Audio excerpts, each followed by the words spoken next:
አንድ ነገር ልበላችሁ። ይሄ ዴቭ የሚባለው የወንድ አልጫ ማለት ነው። እዚህ መጥቶ የሰው ትዳር ውስጥ ገብቶ የሰው ማል ገብቶ የሰውን ህይወት ለመበጥበጥ ደፋ ቀና ከሚል ይሄ እርጉዝ የመሰለውን ቦርጩን ለማጥፋት ደፋ ቀና አይልም እንዴ? ስፖርት አይሰራም? ሄርሜላ እንግዲህ እንዴት ዝም ትሉኛላችሁ? ይሄ ሁሉ አብርሃም ሲያፋጥጠኝ አንቺ ነሽ ወንጀለኛ፣ አንቺ ነሽ ያስታመምሽኝ ብሎ ሲያፋጥጠኝ ለምን ዝም አላችሁ? እስከዛሬ አብረን አልነበርን ወይ?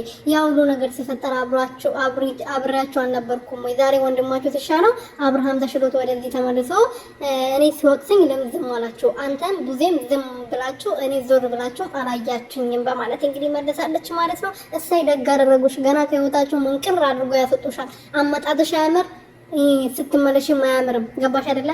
እንደውም ከአመጣጥሽ የበለጠ ስትመለሽ በጣም የሚያስጠላ አመላለስ ነው የምትመለሽው። ከመጣሹ የበለጠ እያለቀሽ እያነባሽ ትመለሻለሽ። ታያለሽ ደግሞ እቺ ምላስ ለሳታለሁ እኔ ማለት ነው። ሰላም ሰላም ቤተሰቦች እንዴት ናችሁልኝ? እኔ ያለው ፈጣሪ የተመሰገነ ይሁን። በያላችሁበት ሰላማችሁ በዘ ትርፍርፍ ይበልልኝ።